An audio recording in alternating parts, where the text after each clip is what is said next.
Hello students, myself Rohit Dhingra from IIT Bombay. Welcome to lecture number 9 of electrochemistry. In this lecture, we will start second section of this chapter. Topic number is 10th and that is electrochemical cells. आइए शुरुआत करते हैं. Let us take a zinc rod which is dipped in a solution of CuSO4 taken in a beaker. तो हमने एक beaker लिया, इस beaker को फिल कर लिया CuSO4 सॉल्यूशन से और इस बीकर में हमने डिप कर दी जिंक की एक रॉड. तो अब देखते हैं आगे क्या होता है. कुछ समय के बाद after some time we see that the zinc rod starts dissolving and copper starts depositing on its surface. मतलब ये जो जिंक की रॉड है ये धीरे धीरे डिसॉल्व होने लगेगी और इसके सरफेस पे आके कॉपर डिपॉजिट होने लगेगा. ऐसा क्यों होता है? This happens because zinc gets oxidised to Zn2+ ions which passes into the solution. तो ये जो जिंक के एटम हैं वो धीरे धीरे ऑक्सीडाइज होने लगेंगे और Zn2+ बनकर ये सॉल्यूशन में जाने लगेंगे. जब जिंक के एटम सॉल्यूशन में जाएंगे Zn2+ बनकर, तो जो दो इलेक्ट्रॉन होंगे, the two electrons will remain on the zinc rod. क्योंकि एक एटम ने दो इलेक्ट्रॉन छोड़ दिए और Zn2+ में कन्वर्ट हो गया, तो जो दो इलेक्ट्रॉन बच गए वो रॉड पर ही रह जाएंगे. तो अब देखें उसके बाद क्या होगा.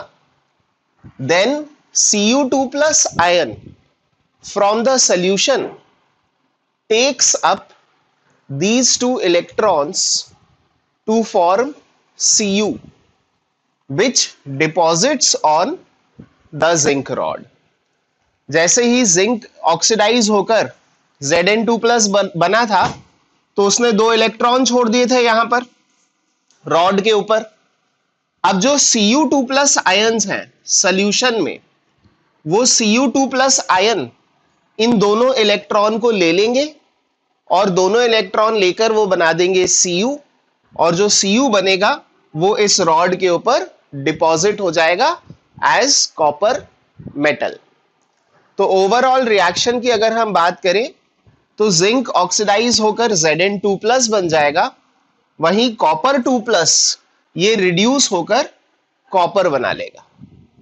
देखिए इस प्रोसेस के बारे में हम ये कह सकते हैं कि zinc is acting as reducing agent which is able to reduce Cu2+ to Cu by transferring two electrons, and Cu2+ ion acts as an oxidizing agent which oxidizes zinc to Zn2+ and gets reduced to Cu.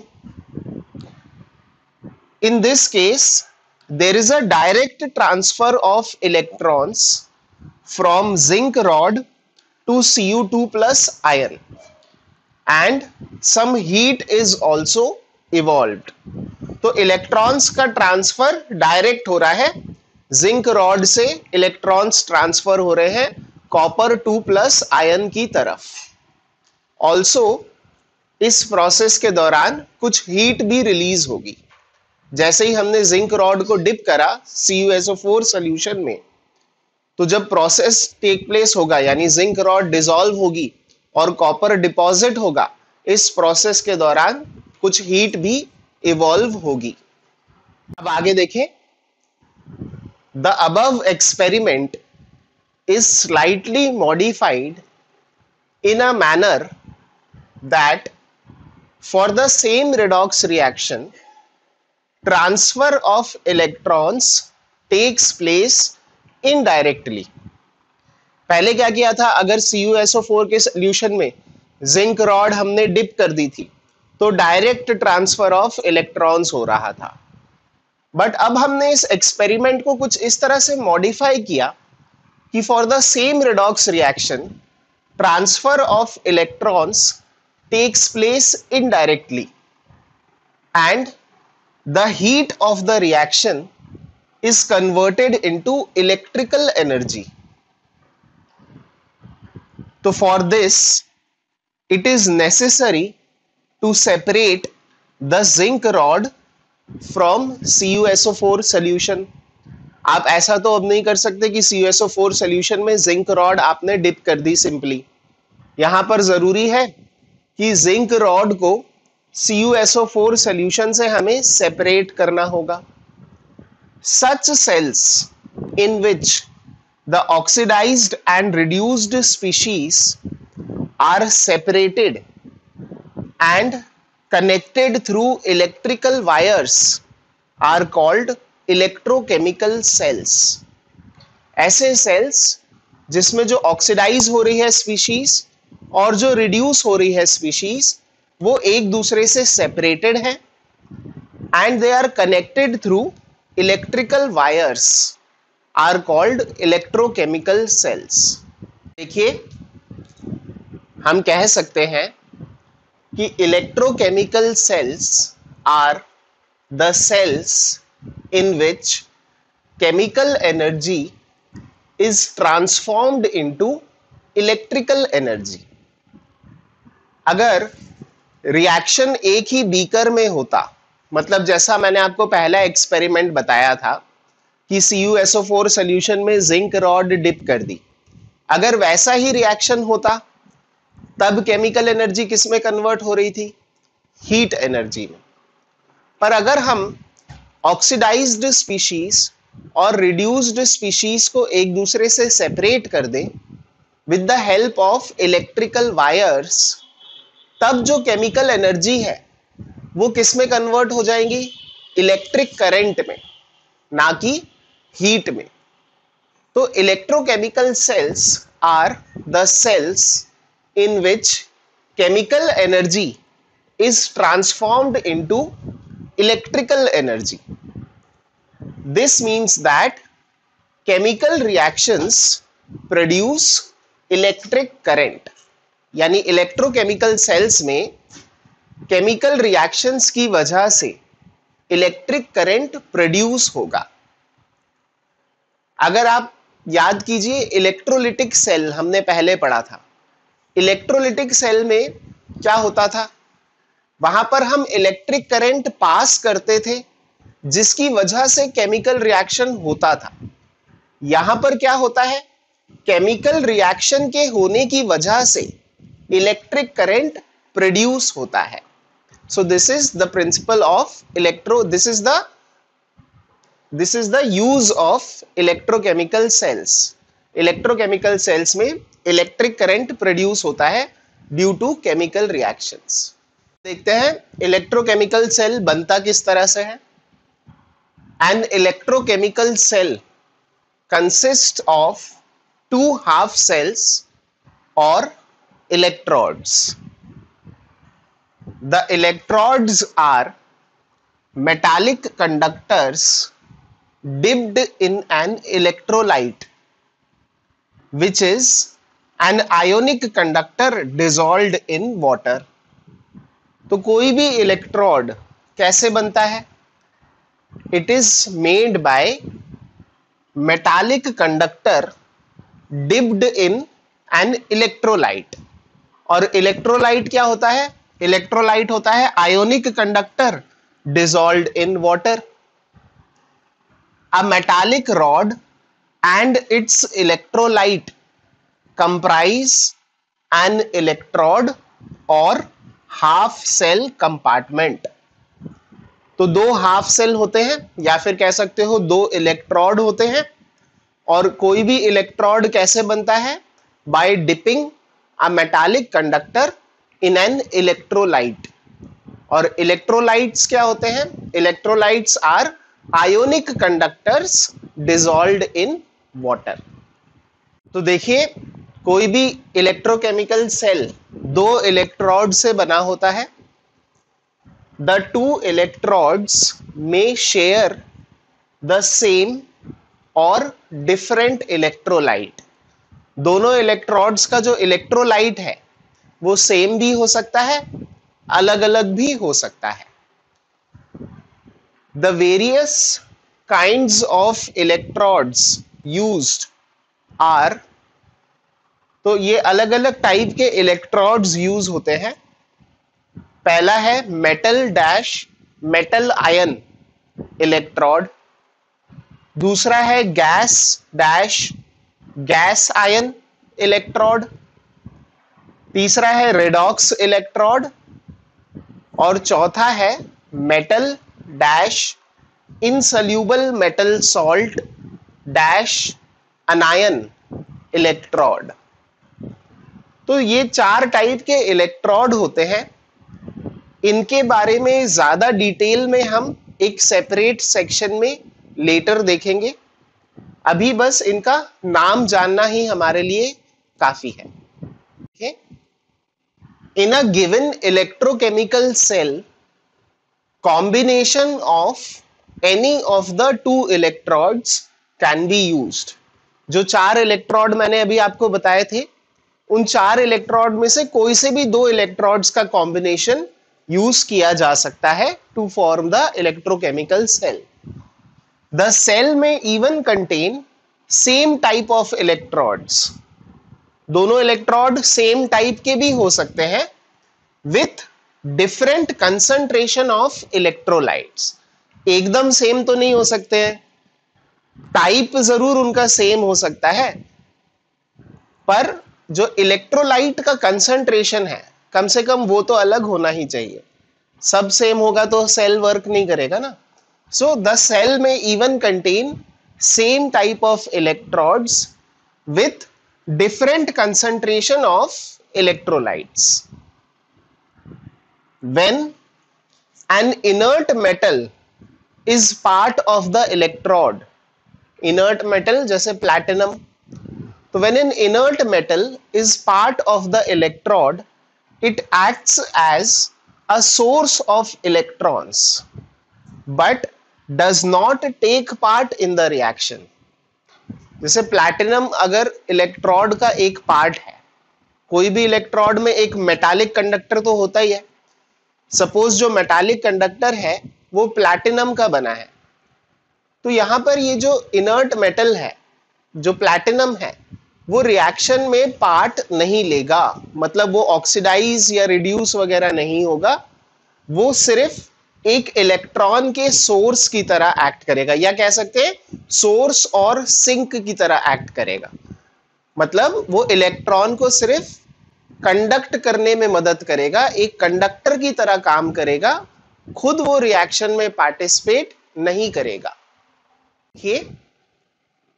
If the 2 electrolytes are different, मतलब जो दोनों compartment हैं, अगर दोनों में अलग अलग electrolyte है, the 2 compartments may be joined by a salt bridge. इन दोनों कंपार्टमेंट्स को हम ज्वाइन कर देते हैं with the help of a salt bridge. Salt bridge क्या होता है? Which is a concentrated electrolyte solution in agar-agar jelly. एक concentrated electrolyte का solution होता है in agar-agar jelly. That salt bridge का काम क्या होता है? That completes the electrical circuit and enables the cell to function. तो ये सर्किट को कंप्लीट कर कर it enables the cell to function. Thus, salt bridge provides an electrical contact between the 2 solutions without allowing them to mix with each other. तो salt bridge एक electrical contact देता है between the 2 solutions without allowing them to mix with each other. अब देखिए, अब जबकि हम electrochemical cells का बेसिक स्ट्रक्चर समझ चुके हैं, तो now we will study the simplest electrochemical cell, which is Daniell cell. This is prepared by dipping zinc rod in a solution of ZnSO4 in one beaker and by dipping copper strip in a solution of CuSO4 in another beaker. दो beaker लिए, एक beaker में ZnSO4 solution और उसमें zinc rod dip करी हुई है, दूसरा बीकर उसमें CuSO4 सॉल्यूशन और उसमें कॉपर की स्ट्रिप डिप करी हुई है। अब देखिए, अभी तक हमने क्या किया है, एक बीकर में लिया है ZnSO4 का सॉल्यूशन और उसमें जिंक की रॉड डाल दी है, दूसरा बीकर लिया है उसमें है CuSO4 का सॉल्यूशन और उसमें कॉपर की स्ट्रिप डाल दी है। तो at this stage no reaction takes place in either of the beakers, अभी कोई रिएक्शन नहीं होगा। Now the two half cells are connected by connecting wire, दोनों हाफ सेल्स को अब हमने कनेक्ट कर दिया बाय connecting wire through an ammeter. जो वायर है वो एक छोटे से डिवाइस से होती हुई जा रही है जिसको हम कहते हैं एमीटर। एमीटर का काम क्या होता है, करंट के स्ट्रेंथ को मेजर करना। तो अब हमने दोनों बीकर्स को कनेक्ट कर दिया है with the help of connecting wires. तो अब हम इसको थोड़ा डायग्राम के थ्रू देखते हैं तो ज्यादा क्लियरली अब हमें चीजें समझ में आएंगी। Students, now let us look at the setup of a Daniell cell. Daniell cell कह लो, इलेक्ट्रोकेमिकल सेल कह लो, गैल्वेनिक सेल कह लो, वोल्टाइक सेल कह लो, काइंड ऑफ एक ही चीजें हैं सब, बस Daniell सेल स्पेसिफिकली इसको कहते हैं हम जब जिंक और कॉपर को यूज करते हैं। तो देखिए Daniell सेल कैसे बनाया है, जिंक की एक स्ट्रिप डिप कर दी है ZnSO4 सॉल्यूशन में और कॉपर की स्ट्रिप को डिप कर दिया है CuSO4 के सॉल्यूशन में। अब एक यहां पर हमने सॉल्ट ब्रिज लगा दिया जिससे ये सर्किट कंप्लीट हो जाए। सॉल्ट ब्रिज में क्या होता है, एक स्ट्रॉन्ग इलेक्ट्रोलाइट भरा होता है जैसे KCl या KNO3 और ये एक जेली में भरा रहता है जिसको अगर अगर जेली कहते हैं। तो concentrated solution of a strong electrolyte is filled in the salt bridge. अब जैसे ही आपने वायर कनेक्ट करी, जब तक वायर कनेक्टेड नहीं है तब तक तो कुछ नहीं होगा, जैसे ही आपने वायर से इन दोनों को जोड़ दिया वैसे ही ये जो जिंक के एटम हैं, जिंक के एटम ऑक्सीडाइज होने लगेंगे और वो क्या बनाने लगेंगे, Zn2+। तो ये Zn2+ बनकर सॉल्यूशन में जाने लगेंगे। जब कोई एटम ऑक्सीडाइज होकर सॉल्यूशन में जाएगा तो उसके दो इलेक्ट्रॉन कहां रह जाएंगे, रॉड के ऊपर। अब अगर आपने वायर से कनेक्ट कर दिया तो ये दो इलेक्ट्रॉन इस वायर से होते हुए कहां चले जाएंगे, कॉपर के प्लेट के ऊपर। तो इसलिए हमने फ्लो ऑफ इलेक्ट्रॉन्स इस तरह से दिखाया है। जैसे ये इलेक्ट्रॉन कॉपर की प्लेट पर पहुंचेंगे, अब यहां पर दो इलेक्ट्रॉन आ गए हैं तो यहां जो Cu2+ आयन थे वो Cu2+ आयन इस कॉपर की प्लेट पर जाएंगे, इन दोनों इलेक्ट्रॉन को लेंगे और रिड्यूस होकर क्या बना देंगे, कॉपर के एटम। तो ये डिपॉजिट हो जाएंगे, यानी धीरे धीरे ये जो जिंक की प्लेट है ये कम होती जाएगी जबकि जो कॉपर की प्लेट है उसका साइज बढ़ता जाएगा। So flow of electrons is from zinc to copper. And current के फ्लो की बात करें तो फिजिक्स में हमारा कन्वेंशन ये होता है कि flow of current is opposite to the flow of electrons, इसलिए हम कहेंगे करंट इस तरह से फ्लो करेगा। एमीटर हमें ये बता देगा कि करंट कितना फ्लो हो रहा है। अब इसमें देखो, एनोड पर मैंने आपको बताया था ना कि एनोड पे हमेशा ऑक्सीडेशन ही होता है और कैथोड पे हमेशा रिडक्शन ही होता है। तो यहां पर भी वही हो रहा है, जिंक इज गेटिंग ऑक्सीडाइज्ड तो इसको क्या बोला, एनोड, और कॉपर इज गेटिंग रिड्यूस्ड तो इसको हमने क्या बोला, कैथोड। बस फर्क यहां पर साइन का है इलेक्ट्रोलिटिक सेल में एनोड को हम पॉजिटिव कहते थे जबकि कैथोड को नेगेटिव कहते थे। यहां पर हम एनोड को नेगेटिव बोलते हैं और कैथोड को पॉजिटिव बोलते हैं। तो ये एक चीज थोड़ी गौर करने लायक है। ऐसा आप ऐसे एक्सप्लेन कर सकते हैं क्योंकि जब जिंक का एटम ऑक्सीडाइज हो रहा है वो अपने आप से ऑक्सीडाइज हो रहा है और अपने आप से ऑक्सीडाइज होकर वो 2 इलेक्ट्रॉन इस प्लेट के ऊपर छोड़ रहा है। तो ये प्लेट कैसी होती जा रही है? Negatively charged.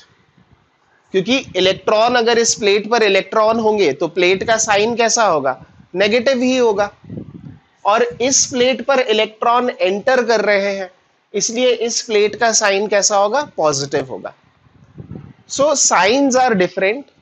बाकी पर एनोड पे अभी भी ऑक्सीडेशन ही हो रहा है और कैथोड पर रिडक्शन ही हो रहा है। So this is the setup of a Daniell cell. तो देखिए, as soon as the connection is made, zinc rod starts dissolving, that is zinc atom changes to Zn2 plus by losing 2 electrons. The Zn2 plus ion passes into the solution, thereby increasing its concentration. क्योंकि solution किसका था? ZnSO4 का। मतलब solution में पहले से तो Zn2 plus थे ही, अब कुछ और Zn2 प्लस भी सोल्यूशन में जाएंगे तो सोल्यूशन का कंसंट्रेशन बढ़ता जाएगा। More and more Zn2 plus will be there. So the Zn2 plus passes into the solution thereby increasing its concentration and 2 electrons remain on the zinc rod. Thus ZnSO4 solution now has +2 unit extra charge while zinc rod has -2 unit extra charge. क्योंकि Zn2 plus solution में चला गया मतलब solution का charge +2 से बढ़ गया और 2 इलेक्ट्रॉन रॉड पर रह गए मतलब रॉड का चार्ज 2 यूनिट से कम हो गया। So solution has +2 unit of extra charge and the rod has -2 unit of extra charge. देखिए, ZnSO4 सोल्यूशन पर +2 यूनिट्स का एक्स्ट्रा चार्ज है जबकि जिंक रॉड पर -2 यूनिट्स का एक्स्ट्रा चार्ज है। तो हम कह सकते हैं thus there is a charge separation of 4 units between the zinc rod and ZnSO4 solution। 4 units का चार्ज सेपरेशन हो जाएगा।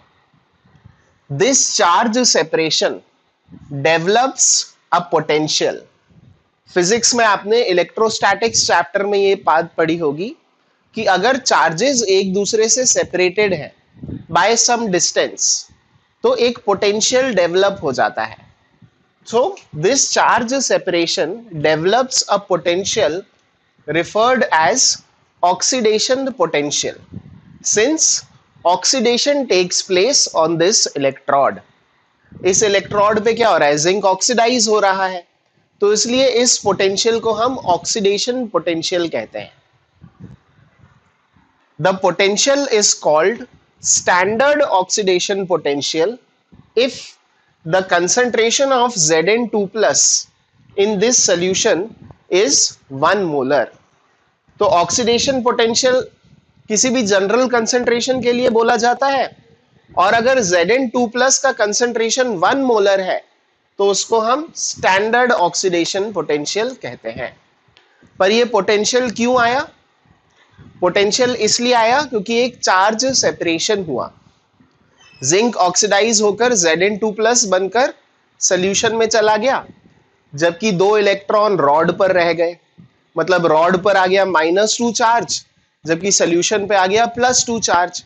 तो 4 यूनिट का एक चार्ज सेपरेशन हुआ है जिस वजह से पोटेंशियल क्रिएट हुआ और इस पोटेंशियल को हम कहते हैं ऑक्सीडेशन पोटेंशियल क्योंकि यहां पर ऑक्सीडेशन हो रहा है।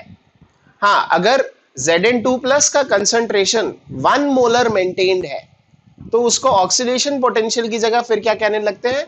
Standard oxidation potential. क्योंकि कोई भी स्टैंडर्ड होने के लिए क्या जरूरी है कि जितने भी आयन्स हैं उनका कंसंट्रेशन 1 मोलर होना चाहिए। तो आयन तो Zn2+ ही है। अगर Zn2+ का कंसंट्रेशन 1 मोलर है, then it will be called as standard oxidation potential. So a similar potential is developed at Cu2+/Cu half cell also. When Cu2+ discharges and deposits on copper rod, this potential is referred as reduction potential, as reduction takes place on this electrode. The potential is called standard reduction potential if the concentration of Cu2+ in the solution is 1 molar. तो ये बात याद रखिएगा, standard reduction potential कब बोलेंगे उसको, जब जो भी आयन है, अगर आयंस का कंसंट्रेशन 1 मोलर है तभी हम उसको स्टैंडर्ड रिडक्शन पोटेंशियल कहेंगे। पर अगर आयंस का कंसंट्रेशन 1 मोलर के अलावा और कुछ है तब हम उसको सिंपली रिडक्शन पोटेंशियल बोलेंगे। तो आगे देखिए, the zinc rod which has the electron left by the zinc that got oxidised becomes negatively charged, while the copper rod which lost electrons to Cu2+ becomes positively charged. अगर हम rod की बात करें, दोनों रॉड देखो, zinc rod और copper rod. Zinc rod पर क्या हो रहा है, जिंक रॉड पर जिंक ऑक्सीडाइज होकर Zn2+ बनकर जा रहा है। ऑक्सीडाइज हो रहा है मतलब वो अपने इलेक्ट्रॉन वहीं छोड़ के जा रहा है। तो जिंक रॉड कैसी हो जा रही है, नेगेटिवली चार्ज्ड। जबकि कॉपर रॉड क्या हो रहा है, कॉपर रॉड से इलेक्ट्रॉन निकलकर Cu2+ में जा रहे हैं और Cu2+ रिड्यूस होकर कॉपर बना रहा है।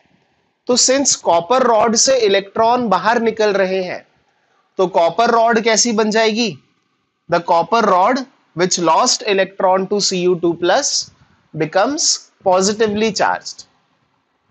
Thus, electric current flows through the connected wire, which is indicated by a deflection in ammeter, showing that a chemical reaction is occurring in the cell. मतलब अगर एमीटर में डिफ्लेक्शन हुआ तो इसका मतलब है कि डेफिनेटली कोई ना कोई केमिकल रिएक्शन जरूर हो रहा है, क्योंकि एमीटर में डिफ्लेक्शन कब होगा, जब उससे करंट बहेगा। करंट कब बहेगा, जब रिएक्शन होगा, एक जगह ऑक्सीडेशन होगा और दूसरी जगह रिडक्शन होगा। So if there is any deflection in the ammeter, हम कह सकते हैं कि कोई ना कोई केमिकल रिएक्शन अकर हो रहा है। तो हम क्या बात कर सकते हैं कि flow of electrons occur from the zinc rod to copper rod in the external circuit and indirectly from cathode to anode in the internal circuit. Directly flow कहां से कहां हो रहा है, एनोड से कैथोड यानी जिंक रॉड से copper rod, और इंटरनल सर्किट में indirectly electrons are flowing from cathode to anode. The current flow is in the direction opposite to electron flow. अगर कभी एग्जाम में क्वेश्चन करंट फ्लो के बारे में है ना कि इलेक्ट्रॉन फ्लो के बारे में, ऐसा भी हो सकता है, तो आपको ये याद रखना है, गलती नहीं करनी। इलेक्ट्रॉन फ्लो हो रहा है ऐसे, पर करंट फ्लो कैसे बोलोगे, अपोजिट टू इलेक्ट्रॉन फ्लो.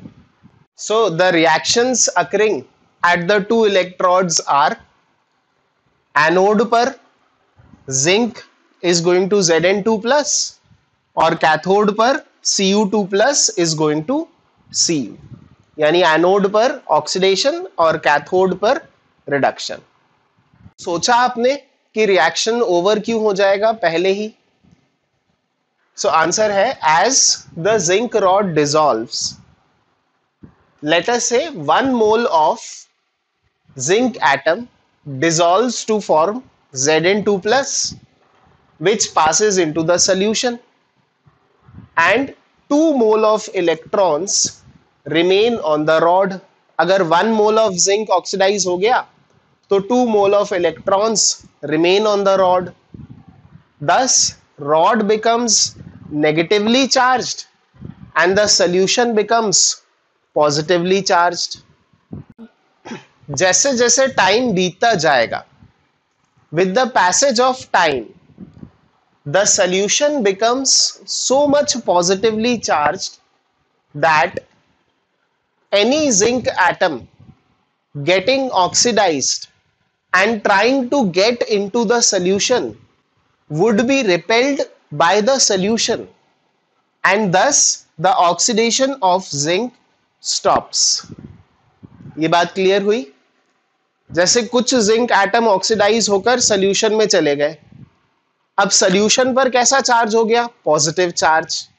तो अब जो और जिंक के एटम ऑक्सीडाइज होकर यानी Zn2+ बनकर सोल्यूशन में आना चाहेंगे, उनको वो सोल्यूशन जो पहले से ही पॉजिटिवली चार्ज हो गया था वो अब रिपेल करने लगेगा. अब वो उनको सोल्यूशन में एंटर आसानी से नहीं होने देगा. तो एक टाइम ऐसा आएगा जब oxidation of zinc will completely stop. Reason क्या है? कि सोल्यूशन पर इतना ज्यादा पॉजिटिव चार्ज तब तक आ चुका होगा कि और फर्दर Zn2+ सोल्यूशन में जा ही नहीं पाएगा. तो आफ्टर सम टाइम जिंक का ऑक्सीडेशन स्टॉप हो जाएगा. Phenomena occurs at cathode and the reduction of Cu2+ stops. मतलब Zn का ऑक्सीडेशन बंद हो जाएगा और Cu2+ का रिडक्शन भी थोड़े टाइम के बाद बंद हो जाएगा. As the flow of electrons stop, so does the flow of current. अब अगर इलेक्ट्रॉन्स ही फ्लो नहीं करेंगे तो करंट भी फ्लो नहीं करेगा थोड़े टाइम बाद. This problem can be removed by the use of salt bridge. तो अब हम देखते हैं कि salt bridge किस तरह से इस प्रॉब्लम को सॉल्व करता है. देखिए, same phenomena occurs at cathode also, क्योंकि कैथोड पर धीरे धीरे जो सॉल्यूशन है वो इतना ज्यादा नेगेटिवली चार्ज्ड हो जाएगा कि फर्दर रिडक्शन Cu2+ का नहीं हो पाएगा. So same phenomena occurs at cathode and the reduction of Cu2+ stops. मतलब जिंक का ऑक्सीडेशन स्टॉप हो जाएगा, Cu2+ का रिडक्शन स्टॉप हो जाएगा. As the flow of electrons stop, so does the flow of current. यानी करंट का flow भी थोड़े टाइम के बाद स्टॉप हो जाएगा. This problem can be removed by the use of salt bridge. Salt bridge क्या होता है? The salt bridge contains a highly soluble electrolyte like KCl, NH4NO3, NH4Cl, KNO3, etc., in which the mobilities of ionic mobilities of cation and anion are comparable. तो salt bridge में हम ऐसे electrolyte लेते हैं जो पहली बात तो हाईली सोल्यूबल हो और दूसरा इनमें कटायन और अनायन की आयोनिक मोबिलिटी कंपेरेबल ऑर्डर की होनी चाहिए. तो ऐसे कुछ इलेक्ट्रोलाइट्स हैं हमारे पास जिनको हम सॉल्ट ब्रिज में यूज कर सकते हैं. तो अब हम देखते हैं कि सॉल्ट ब्रिज किस तरह से इस प्रॉब्लम को सॉल्व करता है. चलिए अब हम देखते हैं कि सॉल्ट ब्रिज कैसे वर्क करता है. Let us examine the function of salt bridge. Since zinc ions are produced as electrons leave the zinc electrode, this tends to produce a net positive charge in the left compartment.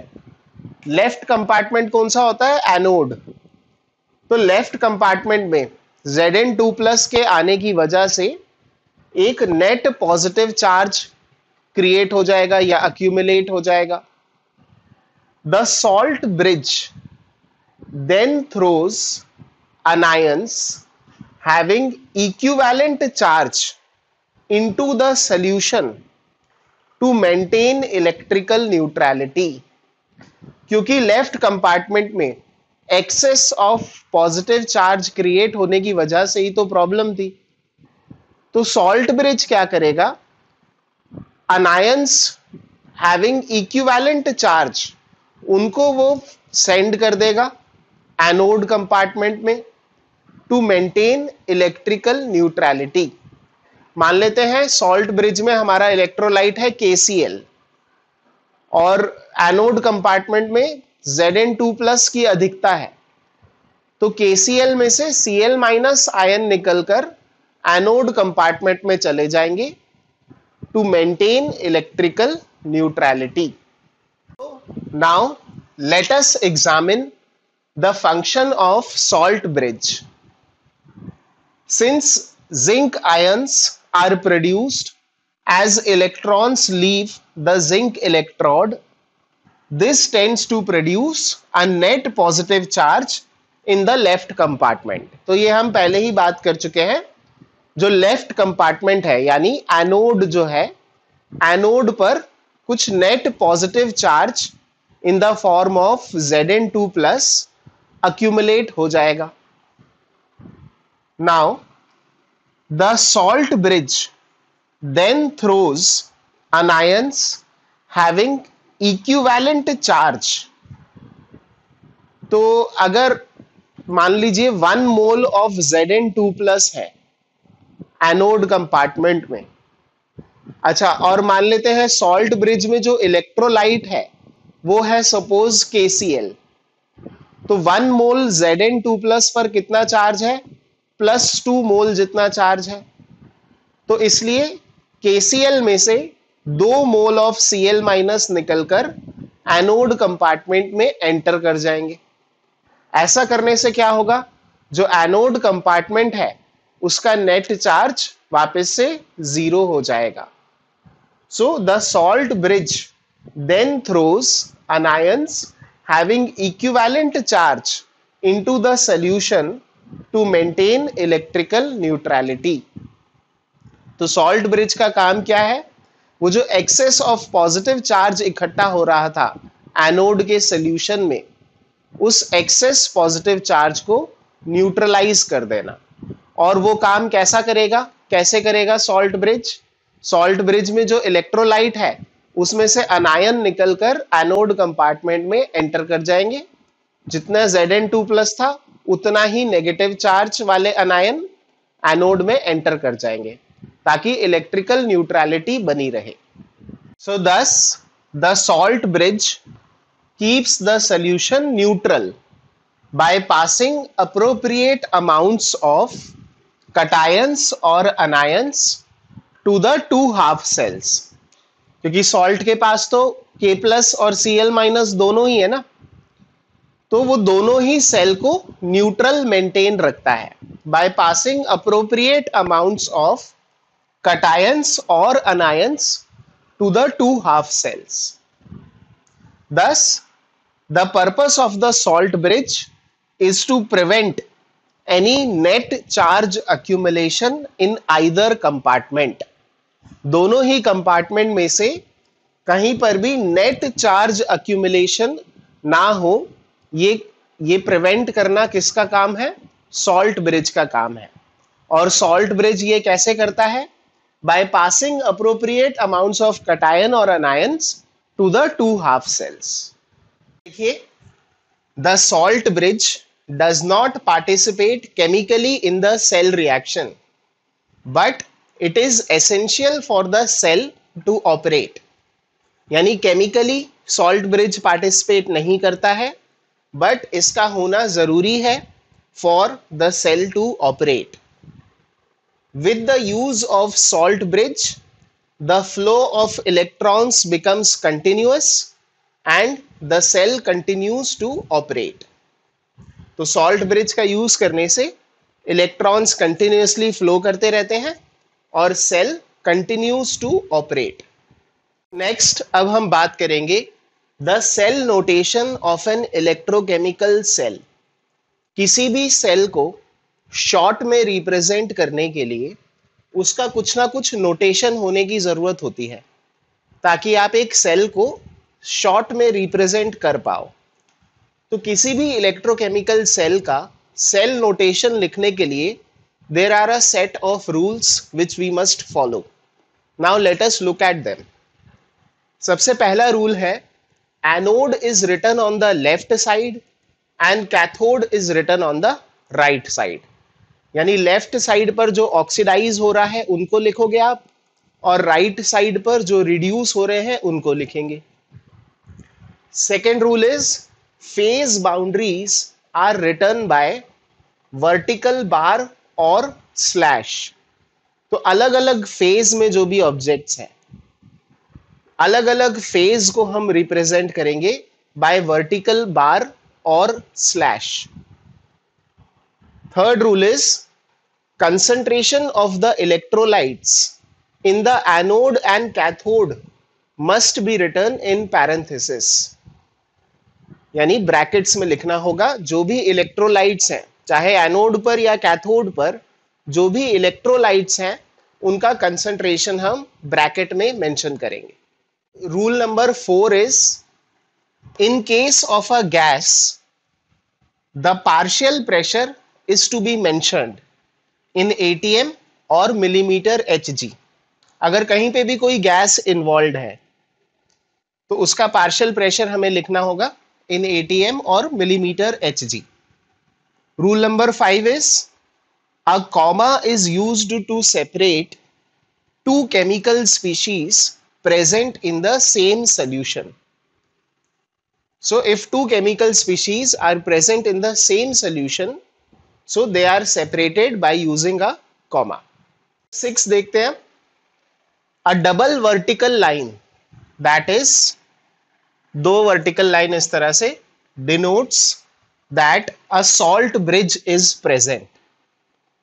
तो ऐसे जितने भी cell हैं जिनमें salt bridge present होता है, salt bridge का presence इस डबल वर्टिकल लाइन से हम दिखाते हैं।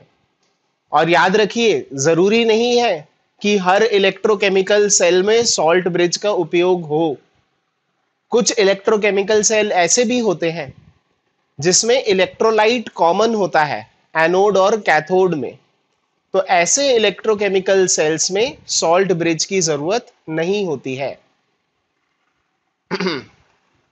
EMF of the cell is written on the extreme right of the representation।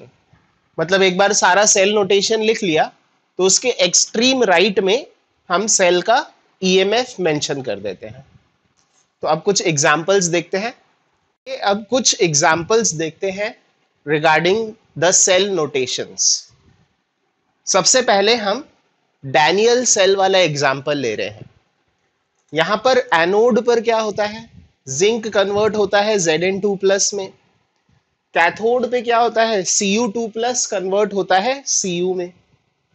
तो अब इसलिए इस तरह से हमने इसको लिखा कि लेफ्ट साइड में जिंक लिखा है, राइट साइड में कॉपर लिखा है।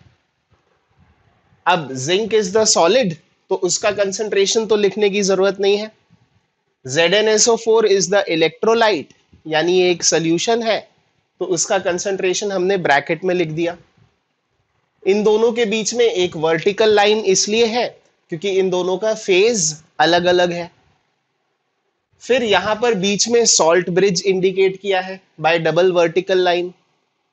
उसके बाद फिर CuSO4 इज द इलेक्ट्रोलाइट, उसका कंसंट्रेशन लिखा C2 मोलर, और लास्ट में CuSO4 कॉपर में कन्वर्ट हो रहा है, तो लास्ट में हमने लिखा कॉपर सॉलिड और इन दोनों को सेपरेट कर दिया by a single vertical line. और extreme right of the representation, यहां पर हम मेंशन करते हैं EMF of the cell, E cell. एक और एग्जांपल मैं अब आपको बताता हूं। यहां पे देखिए, जो ये वाला जो इलेक्ट्रोड है, यहां पे बेसिकली क्या हो रहा है कि H2 H+ में कन्वर्ट हो रहा है, तो ऑक्सीडेशन हो रहा है। इसलिए इसको लेफ्ट में लिखेंगे।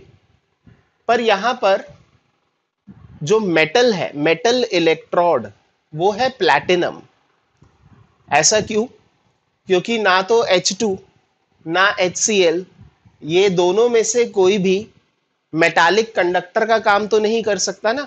हर एक इलेक्ट्रोड में एक मेटालिक कंडक्टर का होना जरूरी है। ऊपर तो मेटालिक कंडक्टर, यहां पर जिंक था, यहां पर कॉपर था, पर H2 और HCl में से तो कोई भी मेटालिक कंडक्टर का काम नहीं कर सकता।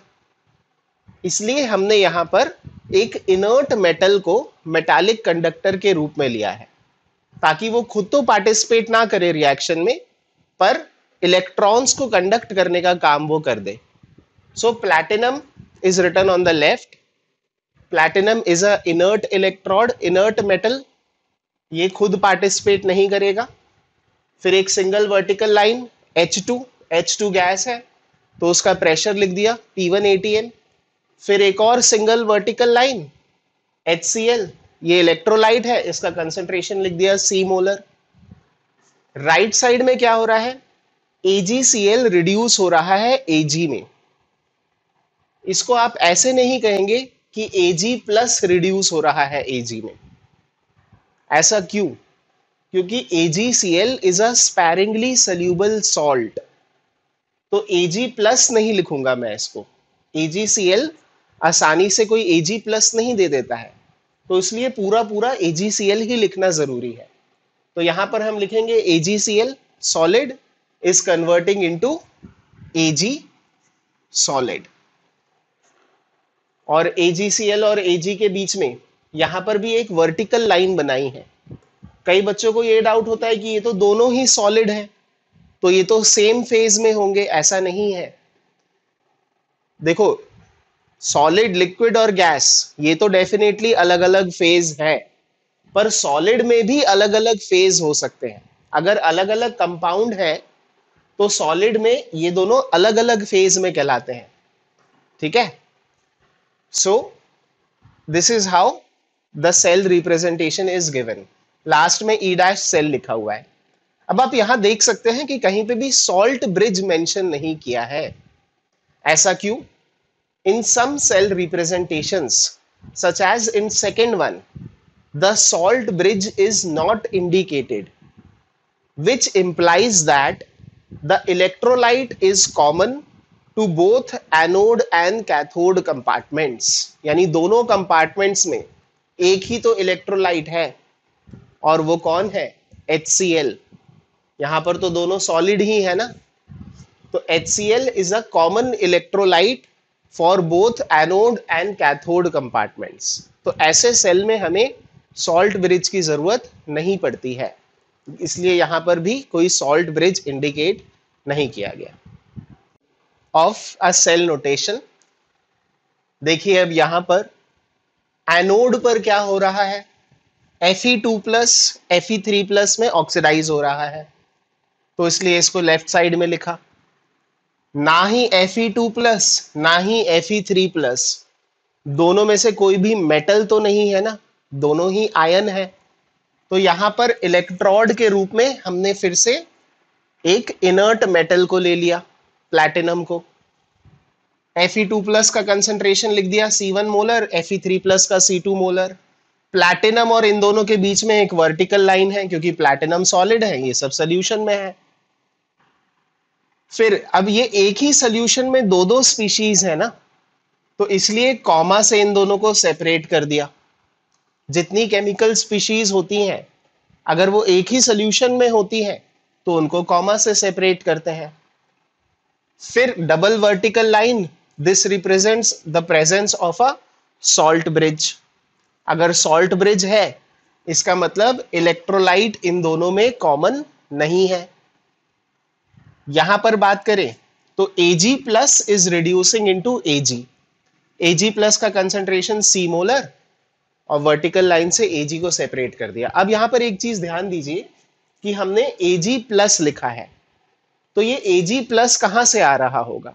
ये किसी सोल्यूबल सिल्वर सॉल्ट से आ रहा होगा, AgCl से नहीं आ रहा होगा। AgCl तो एक इनसोल्यूबल सॉल्ट ऑफ सिल्वर है। ये AgNO3 इस तरह के कोई सल्यूबल सिल्वर सॉल्ट से आ रहा है, इसलिए उसको Ag+ करके लिखा है। लास्ट में एक्सट्रीम राइट में we have written the EMF of this cell.